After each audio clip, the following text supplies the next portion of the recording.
Welcome to Raising the Flipping Bar, the go-to podcast for aspiring and seasoned real estate investors. I'm your host, Derek Marlin, and I'm the CEO of Elevation. We're a real estate investment company based right here in Denver, Colorado. We'll dive into smart investment strategies, market insights, and essential tips for scaling your real estate ventures.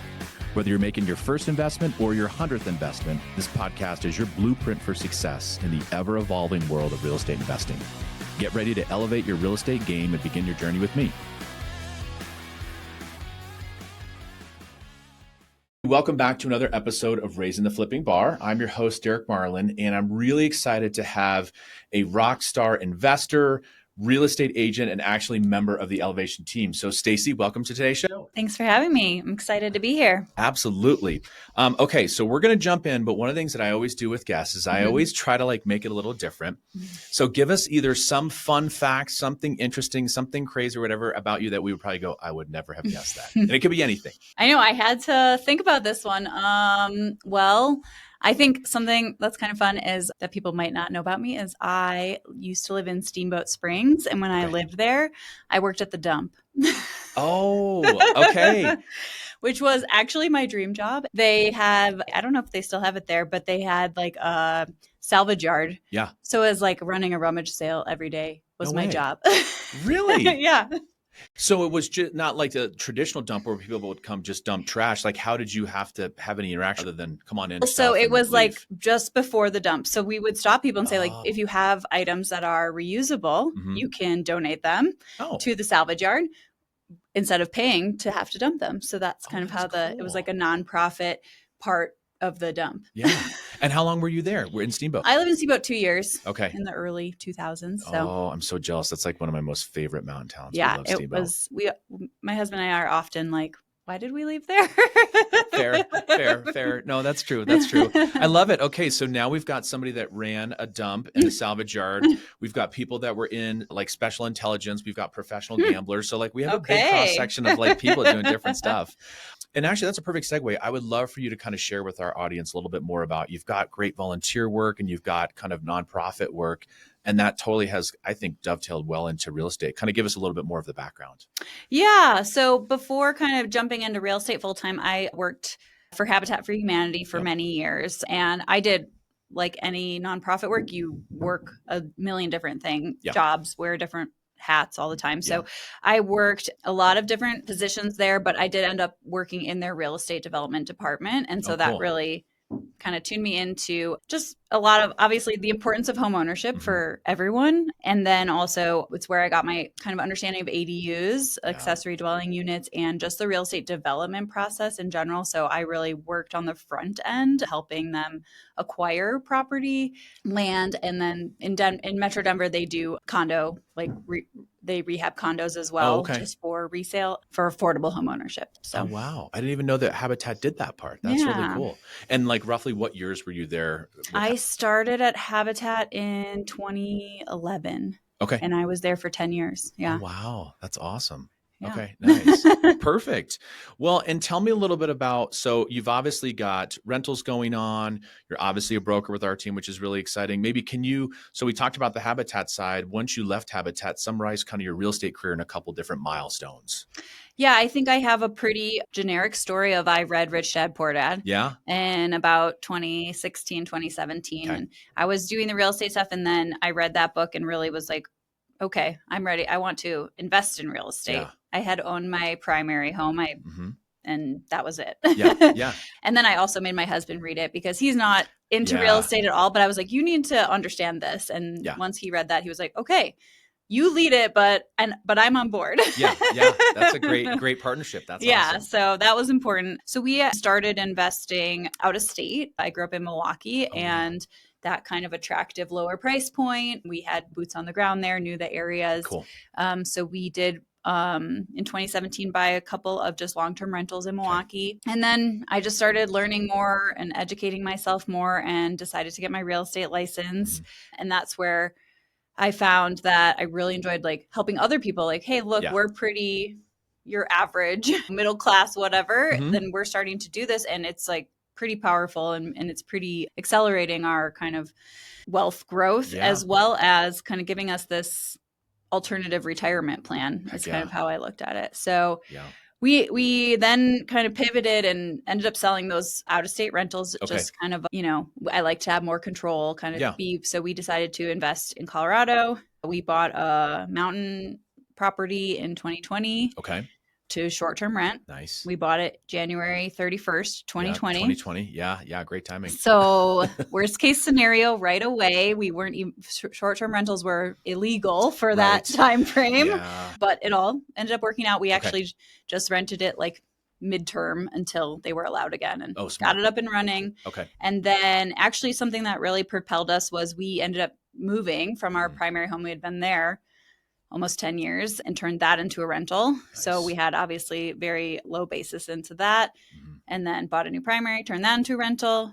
And then we ended up buying 2 more rentals in the Denver area between 2020 and 2022. So that's sort of where our portfolio is at. No, and that's great. The thing that gets me excited about that, and this is something I want everybody to listen to, is that Stacy bought rentals from 2020 to 2022. Like I think a lot of people are like, oh, well, it's not 2008 or 9 and I can't make it work. It's like, no, you just have to be a little more creative and be a little bit more of a problem solver, but you can totally make it work. I do want to backtrack just a little. Can you share a little bit about the numbers in Milwaukee? Like we all know the Midwest is obviously cheaper than Denver, but and definitely a couple years ago, but just walk us through just super basically kind of what you guys bought them for, how they were cash flowing, and then what you sold them for. I'm curious. I don't know anything about Milwaukee. So yeah, if I remember, I'm super curious, like ballpark. Yeah. The biggest difference in Milwaukee is, first of all, the neighborhoods can drastically shift. So you really do need to know where you're investing, and it can be block by block. And then the property taxes are much higher than Colorado. So that's kind of you're getting a lower price point, but you do have to factor in the property taxes. So the houses we bought were, I think, right around $100,000 each. Okay.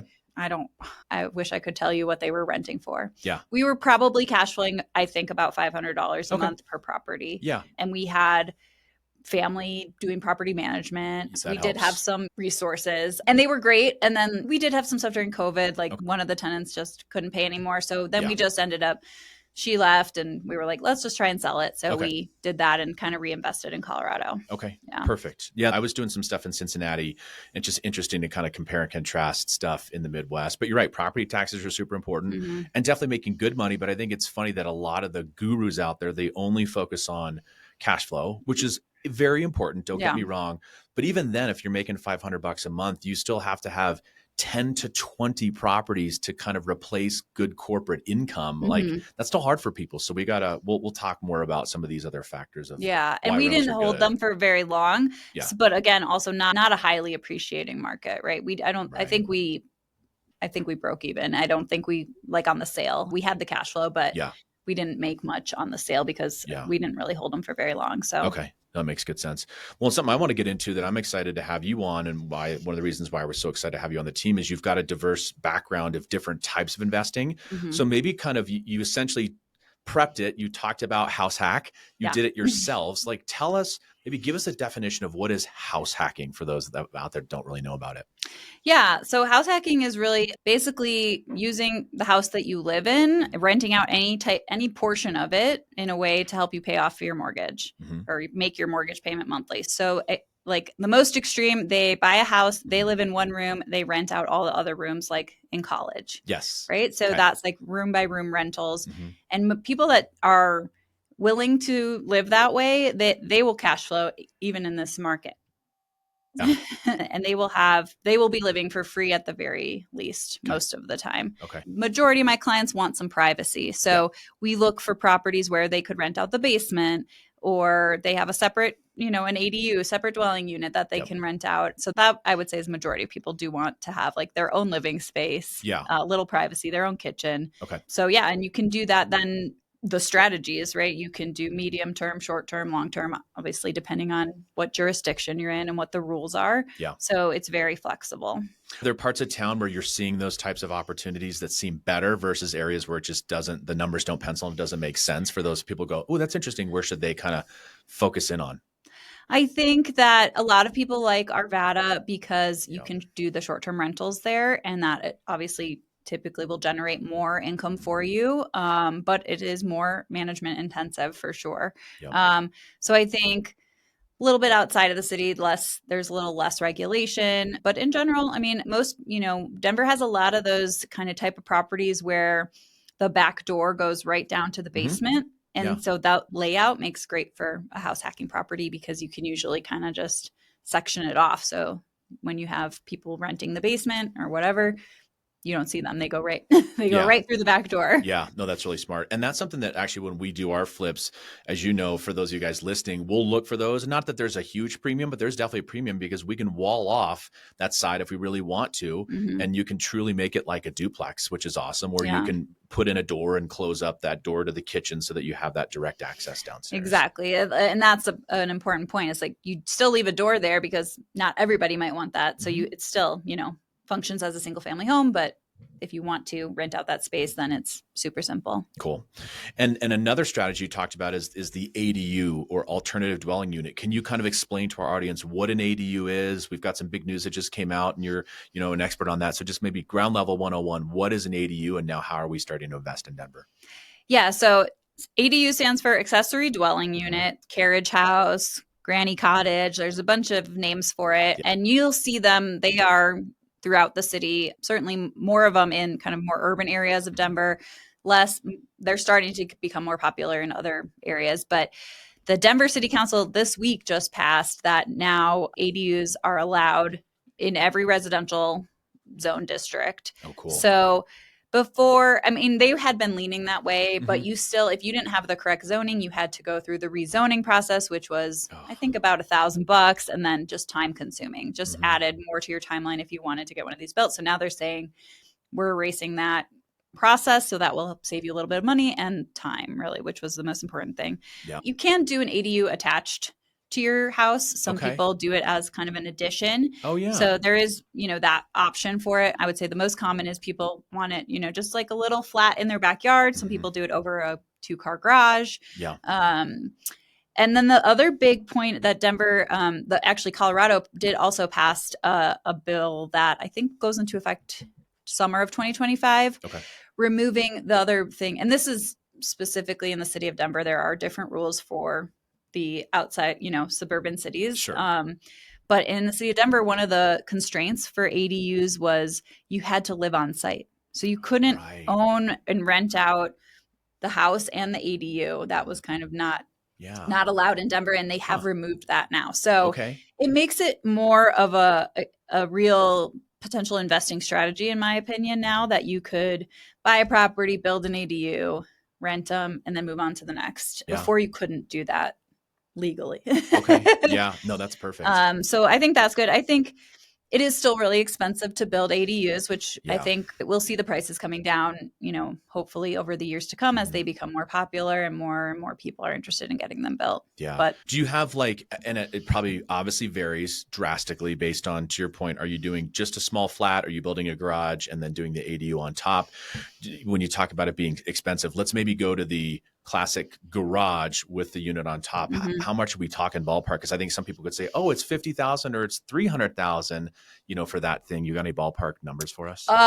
Don't quote me, but I would say that's going to be the most expensive. Yeah. So because you have to have the foundation that's going to support that second story. Right. And so I would say a garage apartment over the garage is going to be in that 300,000 would be my guess, but I'm not a builder, but but not cheap, I guess. Yeah, not cheap. So, in the past, I've kind of always phrased it as it's more of a lifestyle investment, right? If you look at your return on investment, okay, $300,000, I can buy 5 or 6 rental properties with that as down payments.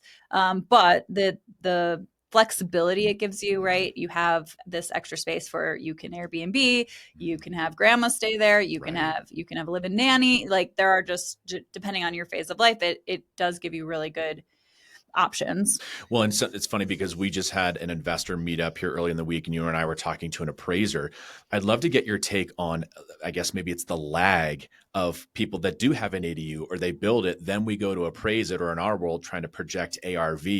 Talk a little bit about kind of some of the struggles we're having with getting appraisals to come in properly. Yeah.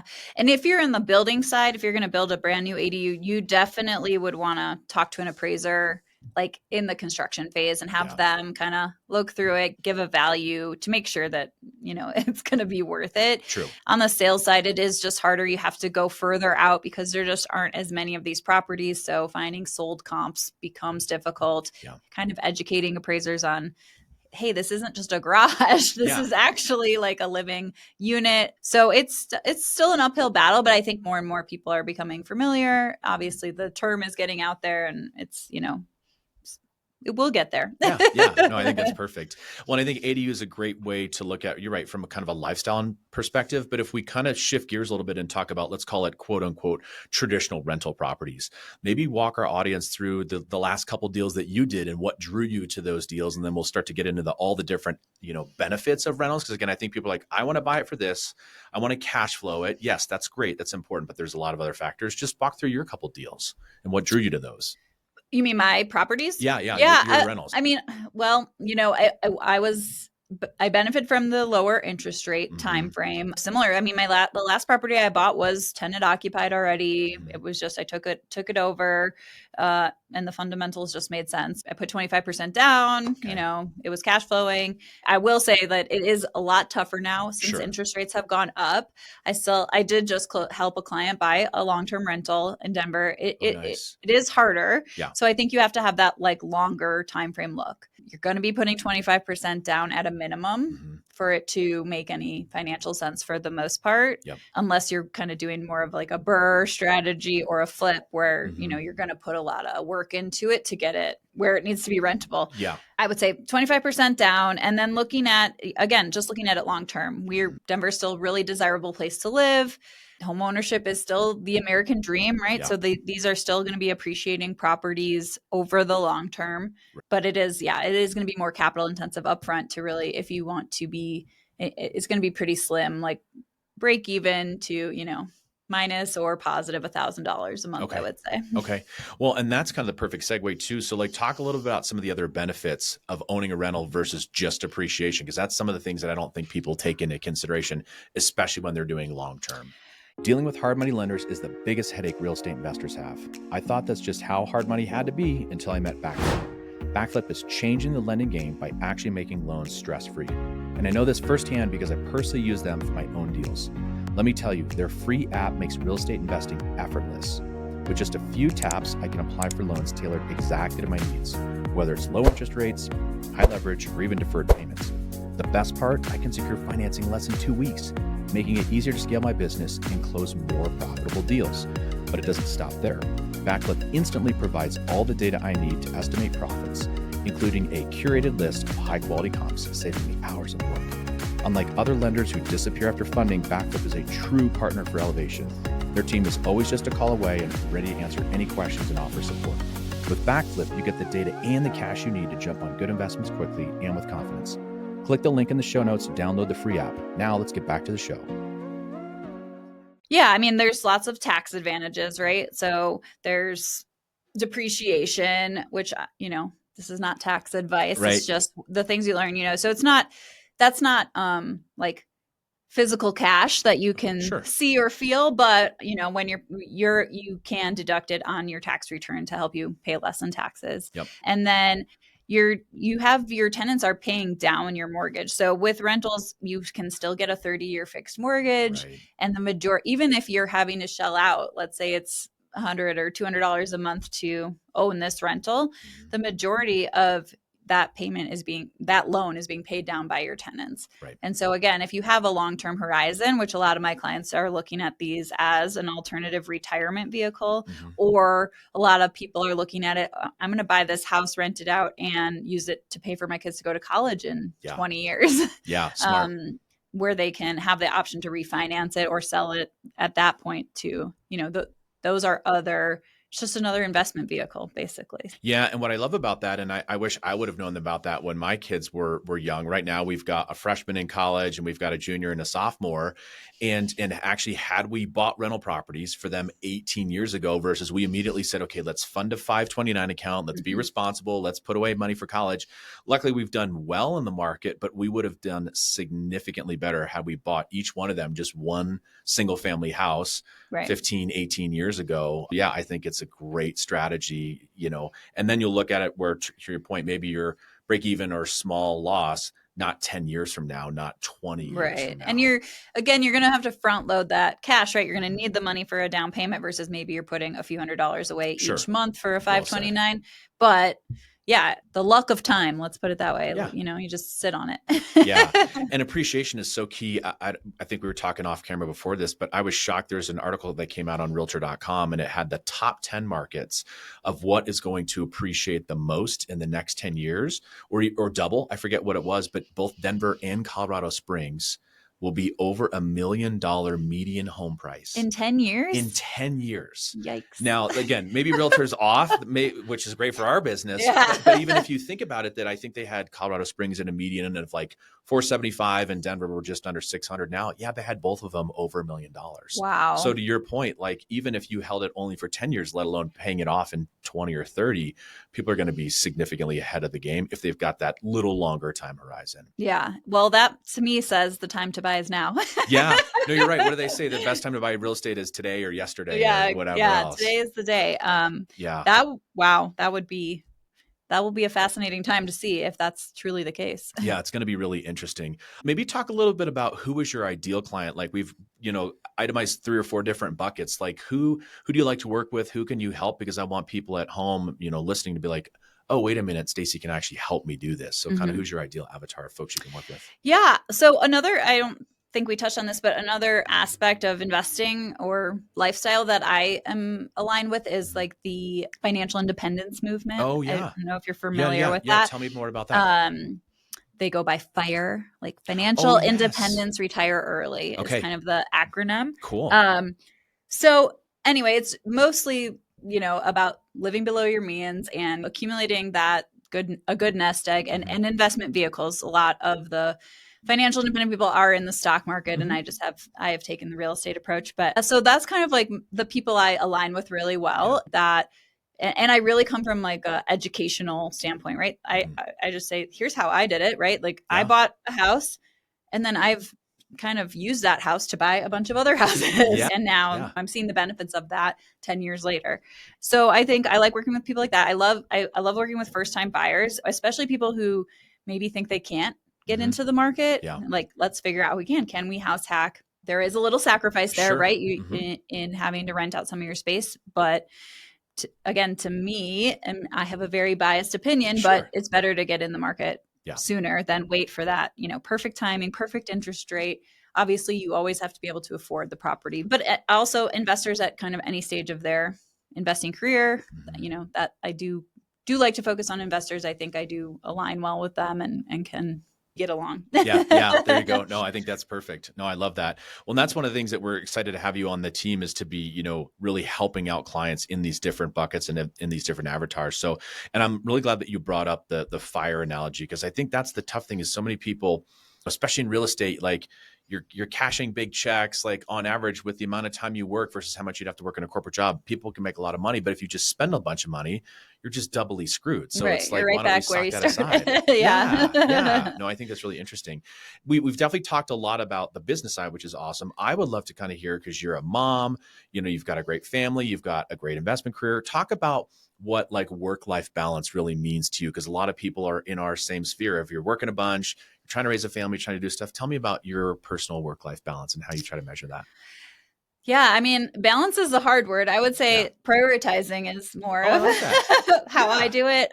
My family does come first always. So for me, I mean, real estate works really well for me because I never miss anything. It's very so flexible.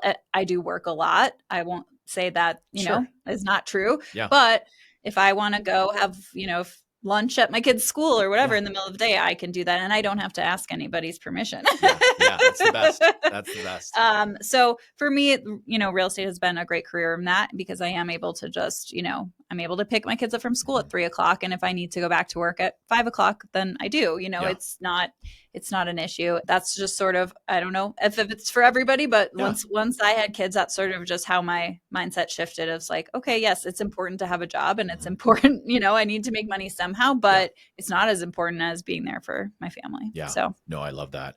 Yeah. I mean, it's kind of tied together in real estate a lot, because I think working on my business is also making calls and building relationships. True. That's, building my network and that's helping my, working on my business. And then, also getting more rental properties. I think I'm still I'm not done acquiring. Yeah. Okay. Yeah. So we're probably 50% of the way there Okay. for, Cool. the passive income we'd like to see for us to be like, hey, we don't have to work anymore or whatever it might be. Yeah. So yeah, I would say that I do spend a lot of time just meeting people and talking to people and learning, I'm always learning. There's a lot to learn in this business. You think I feel very knowledgeable in this business, but in talking to people, there's always something that somebody else has done that I haven't. So yeah, no, that's really, really well said. That's perfect.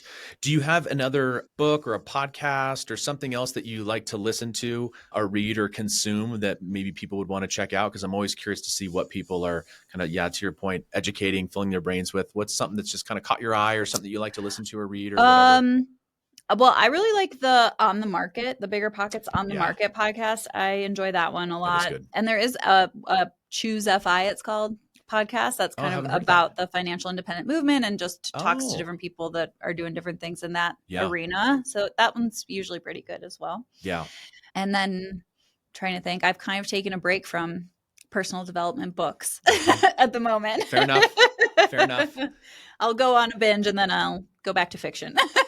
Yeah. Just because you kind of get like burnout or what has you on that pause? Yeah, I think because there's so much, and it's like, how much can I actually take action on? Yes. Right. So it's great to learn, but it's like, I do like to focus on right now. I think one of the things I'm wanting to learn more is more creative financing strategies. I know there's a lot out there, and I've done a seller financed property before, but I think I would like to learn more about the other ways that are, creative, how to get into deals creatively. No, I think that's really smart. And it's funny you bring that up too, because you've been in my office. I have lots of books, but I've kind of gravitated the same way. Like, instead of using it as a badge of honor of like, oh, I'm going to read a book a month or a book a week or whatever, it almost does the analysis paralysis to you. So I've kind of personally scaled back too. And I've tried to last year, I picked 5 books and I try to read them at least 2 or 3 times. Okay. To your point of like, let's put them into action. Because if not, you just read something, you're like, now I feel bad, I'm not doing this. But then the next greatest person just releases a book. You're like, well, I want to do that too. So it's cool. I fall